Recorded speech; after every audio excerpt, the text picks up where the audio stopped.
Hello നമസ്കാരം. പുതിയൊരു വീഡിയോയിലേക്ക് എല്ലാവർക്കും സ്വാഗതം. അങ്ങനെ ചന്ദ്രമതി രേവതിയോട് പറയുന്നുണ്ട്, നിന്റെ അനിയത്തി ദേവിക്ക് എന്തിനാ ശ്രീകാന്തിനെ എപ്പോഴും ഇങ്ങനെ കാണുന്നത്? അവനെ അന്ന് വീട്ടിൽ വിളിച്ചു വരുത്തിയില്ലേ? എനിക്ക് നല്ല ഡൗട്ടുണ്ട്, നിന്റെ അച്ഛൻ ഈ വീട്ടിലെ കാര്യങ്ങൾ അറിഞ്ഞുകൊണ്ട് ബസ്സിൻ്റെ മുമ്പിൽ ചാടി മരിച്ചതാണെന്ന്.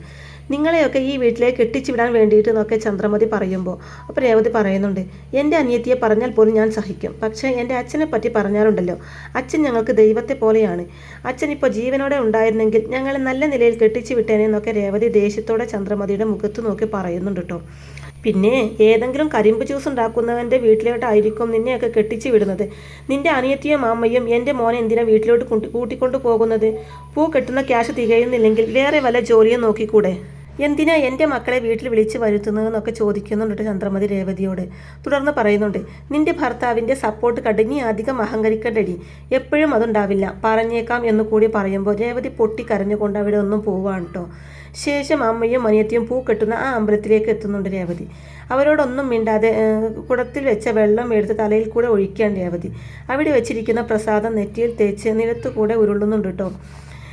ദേവിക ഉടനെ തന്നെ സച്ചിയെ വിളിച്ച് കാര്യങ്ങളൊക്കെ പറയുന്നുണ്ട്. അങ്ങനെ സച്ചി അമ്പലത്തിലെത്തി രേവതിയെ പിടിച്ചെഴുന്നേൽപ്പിക്കുകയാണ്. രേവതി, നിർത്ത്, എന്തിനാ ഇങ്ങനെ ചെയ്യുന്നത്? ഞാൻ നിന്നെ അതിന് മാത്രം ഒന്നും പറഞ്ഞില്ലല്ലോ. വീട്ടിൽ എന്താ നടന്നത്? ആരെന്തു പറഞ്ഞിട്ടാ നീ ഇപ്പം ഇങ്ങോട്ട് വന്നത് എന്നൊക്കെ ചോദിക്കുമ്പോൾ രേവതി ഒന്നും മിണ്ടുന്നില്ല. ചോദിക്കുന്നത് കേട്ടില്ലേ എന്ന് സച്ചി വീണ്ടും ചോദിക്കുമ്പോൾ രേവതി ഒന്നും മിണ്ടാതെ സച്ചിയെ കെട്ടിപ്പിടിച്ച് പൊട്ടിക്കരയാണ് കേട്ടോ. രേവതി, കരച്ചു നിർത്ത്, എന്തിനാ ഇപ്പം ഇങ്ങനെ കരയുന്നത്? കണ്ണു തുടയ്ക്കുക എന്നൊക്കെ പറഞ്ഞ് സച്ചി അവളെ ആശ്വസിപ്പിക്കുന്നുണ്ട്. ശേഷം അവളെ താങ്ങി പിടിച്ച് വീട്ടിലേക്ക് കൊണ്ടുപോവാണ് സച്ചി. ഇതേ സമയം വീട്ടിൽ ചന്ദ്രമതി വെജിറ്റബിൾ സൂപ്പൊക്കെ ഉണ്ടാക്കി ശ്രുതിക്കും കൊണ്ടുവന്ന് കൊടുക്കുകയാണ്. അപ്പോൾ അത് കഴിച്ച് ശ്രുതി, ഇത് ആൻറ്റി ഉണ്ടാക്കിയതാണോ? മനസ്സിലായി. ആക്ച്വലി രേവതി ഉണ്ടാക്കുന്ന സൂപ്പുണ്ടല്ലോ, ഇതിനേക്കാൾ നല്ലതായിരുന്നു എന്ന് ശ്രുതി പറയുമ്പോൾ, അപ്പോൾ നിനക്ക് അമ്മ ഉണ്ടാക്കുന്നത് ഇഷ്ടമല്ലല്ലേ എന്ന് ചോദിക്കുന്നുണ്ട് ശ്രുതി. അപ്പോൾ അത് കേട്ട് ശ്രുതി പറയുന്നുണ്ട്, ഇഷ്ടമല്ലെന്നല്ല, രേവതിയുടെ കുക്കിംഗ് നല്ലതാണെന്ന് പറഞ്ഞതാ. രേവതി കുറച്ച് ഓവറായിട്ട് സംസാരിക്കുന്നുണ്ടെങ്കിലും അവൾ നന്നായിട്ട് കുക്ക് ചെയ്യുമെന്ന് പറയുന്നുണ്ട് ശ്രുതി.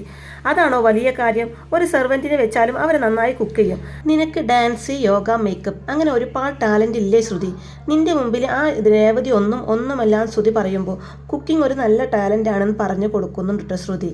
അതിനുശേഷം സച്ചിയുടെ കൈ പിടിച്ച് രേവതി വരുന്നുണ്ട്. ചന്ദ്രമതിയാണെങ്കിൽ അവരെ മെയിൻറ്റ് ചെയ്യാതെ പോകുന്നത് കണ്ട് സച്ചി നിൽക്കാൻ ആവശ്യപ്പെടുന്നുണ്ട്. എന്താണെന്ന് ചന്ദ്രമതി ചോദിക്കുമ്പോൾ, നിങ്ങളെന്താ ഇവളെ പറഞ്ഞതെന്ന് സച്ചി തിരിച്ച് ചോദിക്കുമ്പോൾ, ഞാൻ എന്ത് പറയാനാണ് ചന്ദ്രമതി പറയുമ്പോൾ, അതാ ചോദിക്കുന്നത് എന്താ ചെയ്തതെന്ന്. അവളോട് എന്തോ നിങ്ങൾ പറഞ്ഞിട്ടുണ്ട് എന്നൊക്കെ സച്ചി പറയുമ്പോൾ, എന്താ അമ്മേ, എന്താ ഇവൻ ബഹളം ഉണ്ടാക്കുന്നതെന്ന് ചോദിച്ചുകൊണ്ട് ശ്രുതി അങ്ങോട്ടേക്ക് വരുന്നുണ്ട്. അപ്പോൾ ചന്ദ്രമതി പറയുന്നുണ്ട്, ഇവന് ബഹളം ഉണ്ടാക്കുന്നതിന് പ്രത്യേകിച്ച് കാരണമൊന്നും വേണ്ടല്ലോടാന്ന് പറയുന്നുണ്ട് ചന്ദ്രമതി. അപ്പോൾ എന്താടാ നിന്റെ പ്രശ്നമെന്ന് ചോദിച്ചുകൊണ്ട് ശ്രുതി ദേഷ്യപ്പെടുമ്പോൾ, ഞാൻ നിന്നോട് സംസാരിക്കാൻ വന്നോ? എൻ്റെ കയ്യിൽ നിന്ന് വാങ്ങിക്കേണ്ട എന്നുണ്ടെങ്കിൽ വായടച്ച് മിണ്ടാതെ നിൽക്ക്. അമ്മ എന്താ അവളെ പറഞ്ഞതെന്ന് ചോദിക്കുന്നുണ്ട് കേട്ടോ സച്ചി. ആൻറ്റി, രേവതിക്ക് എന്ത് പറ്റി? ഒരുമാതിരി ഡള്ളായ പോലെ ഉണ്ടല്ലോ എന്നൊക്കെ ശ്രുതി ചോദിക്കുമ്പോൾ, അതെന്തിനാ എന്നോട് ചോദിക്കുന്നത്? ഇവന് വായി തോന്നിയതൊക്കെ പറയും, നീ അത് കാര്യമാക്കണ്ടെന്ന് പറയുന്നുണ്ട് ചന്ദ്രമതി. അപ്പോൾ അത് കേട്ട് സച്ചി പറയും, വായിൽ തോന്നിയതൊക്കെ പറയാൻ ഞാൻ നിങ്ങൾ വിചാരിച്ച ആളൊന്നുമല്ല. എന്താ ഈ വീട്ടിൽ നടന്നത്? നിങ്ങളാണ് ഇവളെ എന്തോ പറഞ്ഞതെന്ന് സച്ചി വീണ്ടും പറയുമ്പോൾ, എടാ ഞാൻ എന്താടാ ചെയ്തത്? എന്തടി എന്തൊക്കെയാ പറഞ്ഞ് ഇവനെ കൂട്ടിക്കൊണ്ട് വന്നത്? എന്താടി നീ ഇവനോട് പറഞ്ഞു കൊടുത്തതെന്നൊക്കെ ചോദിക്കുന്നുണ്ട് ചന്ദ്രമതി. അപ്പോൾ രേവതി പറയുന്നുണ്ട്, ഞാനൊന്നും പറഞ്ഞില്ല അമ്മയെന്ന് പറയുന്നുണ്ട്. ഇപ്പം എന്തിനാ അവളോട് ശബ്ദമുയർത്തുന്നത്? അവളുടെ മനസ്സ് വേദനിച്ചതുപോലെ നിങ്ങൾ എന്തോ പറഞ്ഞിട്ടുണ്ട്. ഇവൾ എൻ്റെ അടുത്ത് ഒന്നും പറഞ്ഞില്ല, പക്ഷേ ഈ വീട്ടിൽ അവളെ വഴക്ക് പറയാൻ നിങ്ങളല്ലാതെ വേറെ ആരാ ഉള്ളത്? നീ എന്തെങ്കിലും പറഞ്ഞോടാ ശ്രുതി എന്ന് സച്ചി ചോദിക്കുമ്പോൾ, ഞാനെന്ത് പറയാനാണ് ശ്രുതി മറുപടി കൊടുക്കുമ്പോൾ, അതെ, ഞങ്ങളെല്ലാവരും വഴക്ക് പറയും. ഇവള് ദിവസവും കൊഞ്ചിക്കൊണ്ട് നിൽക്കുവല്ലേ, ഒന്ന് പോടാ ഇവിടുന്ന്. നീ അല്ലടാ 4 ദിവസം മുമ്പ് എല്ലാവരുടെയും മുമ്പിൽ വെച്ച് അവളെ വഴക്ക് പറഞ്ഞത്, എന്നിട്ടിപ്പോൾ അവളോട് നല്ല പിള്ള ചമയുന്നോ?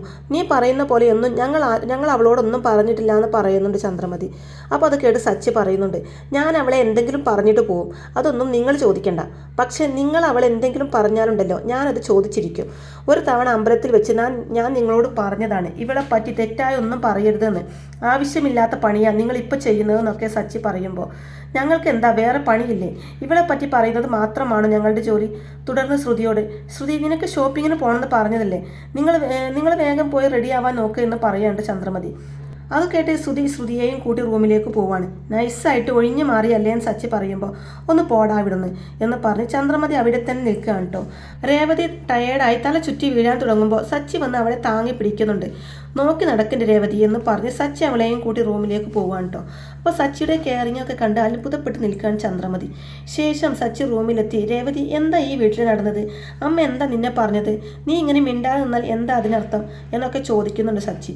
ഒന്നുമില്ല, അത് വിട്ടേക്ക്, നിങ്ങൾ സവാരിക്ക് പൊയ്ക്കോന്ന് രേവതി പറയുമ്പോൾ നിന്നെന്താ പറഞ്ഞതെന്ന് ചോദിക്കേണ്ട സച്ചി വീണ്ടും. ഒന്നും പറഞ്ഞില്ലെന്നേ, എൻ്റെ മനസ്സ് എന്തോ പോലെയായി, അത്രയേ ഉള്ളൂ, നിങ്ങൾ പൊയ്ക്കോന്ന് രേവതി പറയുമ്പോൾ എത്ര പ്രാവശ്യം ചോദിക്കുന്നു, നീ എന്താ പറയാത്തതെന്ന് പറഞ്ഞ് സച്ചി വീണ്ടും നിർബന്ധിക്കുന്നുണ്ട്. പക്ഷേ അപ്പോഴേക്കും സച്ചിക്ക് സവാരിക്ക് പോകാനുള്ള ഫോൺ വന്നിരുന്നു. രേവതി നീ നല്ല ടയേർഡാണ്, ഫുഡ് കഴിച്ചോ, കിച്ചണിൽ പോയി ഞാൻ എന്തെങ്കിലും എടുത്തുകൊണ്ട് വരട്ടെ എന്ന് സച്ചി ചോദിക്കുമ്പോൾ ഇല്ല വേണ്ടെന്നേ, അതൊക്കെ ഞാൻ നോക്കിക്കൊള്ളാം, നിങ്ങൾ പൊയ്ക്കോ എന്ന് പറയാൻ രേവതി. ശരി, നിനക്ക് നല്ല ക്ഷീണമുണ്ട്, നീ ജോലിയൊന്നും ചെയ്യണ്ട, ഞാൻ സവാരിക്ക് പോയിട്ട് വരാമെന്ന് പറഞ്ഞ് സച്ചി നടക്കുകയാണ്. അതേസമയം ചന്ദ്രമതി ശ്രുതിയെയും കൂട്ടിക്കൊണ്ട് ഫിനാൻസിനെ കാണാൻ വേണ്ടി റോഡിലേക്ക് നടക്കുന്നുണ്ട്. അപ്പോൾ സച്ചി അവിടെ കാറ് ക്ലീൻ ചെയ്യുന്നത് കണ്ട് ചന്ദ്രമതി പറയുന്നുണ്ട്, മോളെ നമുക്ക് നല്ല കാറ് ബുക്ക് ചെയ്താൽ മതി, നമുക്ക് അതിൽ പോവാൻ ശ്രുതി, ഇതുപോലുള്ള പാട്ടക്കാറിലൊന്നും നമുക്ക് പോവണ്ട എന്ന് സച്ചി കേൾക്കാൻ വേണ്ടി ഉറക്കെ പറയുകയാണ് കേട്ടോ. ഇല്ല ആൻറ്റി, ഞാൻ വേറെ നല്ല കാറ് ബുക്ക് ചെയ്തിട്ടുണ്ടെന്ന് സച്ചിയെ നോക്കി ശ്രുതി മറുപടി കൊടുക്കുന്നുണ്ട്. രേവതിക്ക് ഇതെന്ത് പറ്റി ആൻറ്റി, എന്തോ പോലെയുണ്ടല്ലോ എന്ന് ശ്രുതി വീണ്ടും ചോദിക്കുമ്പോൾ അവളുടെ കാര്യം വിട്ടേക്ക് മോളെ, ഞാനൊന്ന് പറഞ്ഞാലേ അവൾ 10 എണ്ണം തിരിച്ചു പറയും. അവർ ഹസ്ബൻഡ് ആൻഡ് വൈഫിനിടയിൽ ഒരു അണ്ടർസ്റ്റാൻഡിംഗ് ഇല്ല, എന്നാൽ നിങ്ങൾ രണ്ടുപേരും ഒരിക്കലും വഴക്കിടാതെ ഒത്തൊരുമയോടെ ജീവിക്കണം എന്നൊക്കെ ചന്ദ്രമതി ശ്രുതിയെ ഉപദേശിക്കുന്നുണ്ട്. രേവതിയെ കണ്ടാൽ എന്തോ സുഖമില്ലാത്തതുപോലെ ഉണ്ടല്ലോ, നമുക്ക് വേണമെങ്കിൽ അവളെ ഹോസ്പിറ്റലിൽ കൊണ്ടുപോകാമെന്ന് ശ്രുതി പറയുമ്പോൾ ചന്ദ്രമതി പറയുന്നുണ്ട്, അതൊക്കെ അവളുടെ ചുമ്മാ അഭിനയമാണ്, അവളെക്കുറിച്ച് നിനക്കറിയാനിട്ടാ, ഇപ്പോൾ ജോലി ചെയ്യാൻ മടി പിടിച്ച് എന്തോ കാരണം കണ്ടെത്തിയതാ, നീ വാ നമുക്ക് പോകാമെന്ന് പറഞ്ഞ് ചന്ദ്രമതി കാറിൽ കയറി പോവുകയാണ്. രേവതിയാണെങ്കിൽ ചന്ദ്രമതി തന്നെ പറഞ്ഞതൊക്കെ ഓർത്ത് സങ്കടപ്പെടുകയാണ് കേട്ടോ. കുറച്ച് കഴിഞ്ഞ് ചന്ദ്രമതിയും ശ്രുതിയും ഫിനാൻസിനെ കണ്ട് ഷോപ്പിംഗ് ഒക്കെ കഴിഞ്ഞ് തിരിച്ചെത്തുകയാണ്. ശ്രുതി നീ ഫ്രഷ് ആയിട്ട് വാ, നമുക്ക് ഫുഡ് കഴിക്കാമെന്ന് ചന്ദ്രമതി പറയുമ്പോൾ അവൾ ഫ്രഷ് ആവാനായി റൂമിൽ പോവാണ്. ചന്ദ്രമതിയാണെങ്കിൽ കിച്ചണിൽ ചെന്ന് പാത്രമൊക്കെ തുറന്നു നോക്കുമ്പോൾ അതിലൊന്നും തന്നെ ഉണ്ടാവില്ല കേട്ടോ. അപ്പോൾ ഇതെന്താ പാത്രങ്ങളൊക്കെ കാലിയായിരിക്കുന്നത്, ഇനിയൊന്നും ഉണ്ടാക്കിയില്ല ഇവള്, എനിക്കാണെങ്കിൽ വിശന്നിട്ട് വയ്യ, ഇത്രയും നേരം ഇവൾ എന്താ ചെയ്തുകൊണ്ടിരുന്നത്, ദേഷ്യത്തിൽ പറഞ്ഞുകൊണ്ട് ചന്ദ്രമതി പുറത്തേക്ക് വരികയാണ്. എന്തു പറ്റി ആൻറ്റിയും ചോദിച്ചുകൊണ്ട് ശ്രുതി വരുമ്പോൾ ഇനിയും അവൾ ഭക്ഷണം ഒന്നും ഉണ്ടാക്കിയില്ലെന്നേ, ഇവളെ ഞാനൊന്നും പറഞ്ഞുകൊണ്ട് ചന്ദ്രമതി രേവതിയുടെ റൂമിലേക്ക് കടന്നു ചെല്ലുകയാണ്. ചന്ദ്രമതി റൂമിലെത്തിയപ്പോൾ രേവതി കിടന്നുറങ്ങുന്ന കാഴ്ച കണ്ട് ആകെ ദേഷ്യത്തിലാണ്. എടി നീ എന്തിനാടി ഈ നേരത്ത് കിടക്കുന്നത്, നിനക്ക് ഫുഡ് ഉണ്ടാക്കി വെച്ചുകൂടെ എന്ന് ചന്ദ്രമതി ചോദിക്കുമ്പോൾ രേവതി വയ്യാതെ എഴുന്നേൽക്കുകയാണ്. അമ്മേ എനിക്ക് തീരെ സുഖമില്ല എന്ന് പറയുന്നുണ്ട് രേവതി. എന്താ അസുഖാടി നിനക്ക്, നിന്നെ കണ്ടിട്ട് അസുഖക്കാരിയാണെന്ന് തോന്നുന്നില്ലല്ലോടിയെന്ന് ചന്ദ്രമതി പറയുമ്പോൾ ഞാൻ ടയേർഡാണ് അമ്മയെന്ന് രേവതി മറുപടി കൊടുക്കുന്നുണ്ട്. എന്താ നീ കാട്ടിൽ പോയി മരം വെട്ടി മുറിച്ചിട്ട് വന്നതാണോ, അത്രയും ടയേർഡാവാൻ വേണ്ടിയിട്ട് ഒരു സ്ഥലത്ത് തന്നെ ഇരുന്നാൽ ഇങ്ങനെയൊക്കെ തോന്നും, എഴുന്നേറ്റ് ജോലി ചെയ്യടി, അരമണിക്കൂറിനുള്ളിൽ ഞങ്ങൾക്ക് 2 പേർക്കുള്ള ഭക്ഷണം റെഡി ആയിരിക്കണം. ശ്രുതി ആകെ വിശന്നിരിക്കുക, പെട്ടെന്ന് എഴുന്നേറ്റ് പണി ചെയ്യാൻ നോക്ക് പൊടിയെന്നും പറഞ്ഞ് രേവതിയോട് കൽപ്പിച്ച് ചന്ദ്രമതി പുറത്തേക്ക് വരികയാണ്. ആൻറ്റി, രേവതിയുടെ മുഖം കണ്ടാൽ എന്തോ ഫീവർ ഉള്ളതുപോലെ തോന്നുന്നുണ്ട്, ഞാൻ വേണമെങ്കിൽ കുക്ക് ചെയ്തോളാം, അവൾ റെസ്റ്റ് എടുത്തോട്ടെ എന്ന് പറയുന്നുണ്ട് കേട്ടോ ശ്രുതി.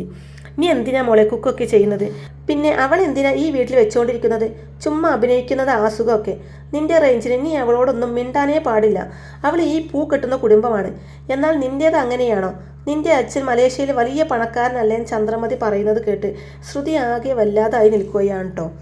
അപ്പോൾ ഇങ്ങനെയൊക്കെയുള്ള നല്ല അടിപൊളി എപ്പിസോഡുകളൊക്കെ ആയിരിക്കും കേട്ടോ ഇനി വരാനിരിക്കുന്നത്. അപ്പോൾ ഈ റിവ്യൂ ഇഷ്ടമായിട്ടുണ്ടെങ്കിൽ വീഡിയോ ലൈക്ക് ചെയ്യാനും ചാനൽ കൂടി ഒന്ന് സബ്സ്ക്രൈബ് ചെയ്ത് സപ്പോർട്ട് ചെയ്യാനും മറക്കല്ലേ ഫ്രണ്ട്സ്. താങ്ക്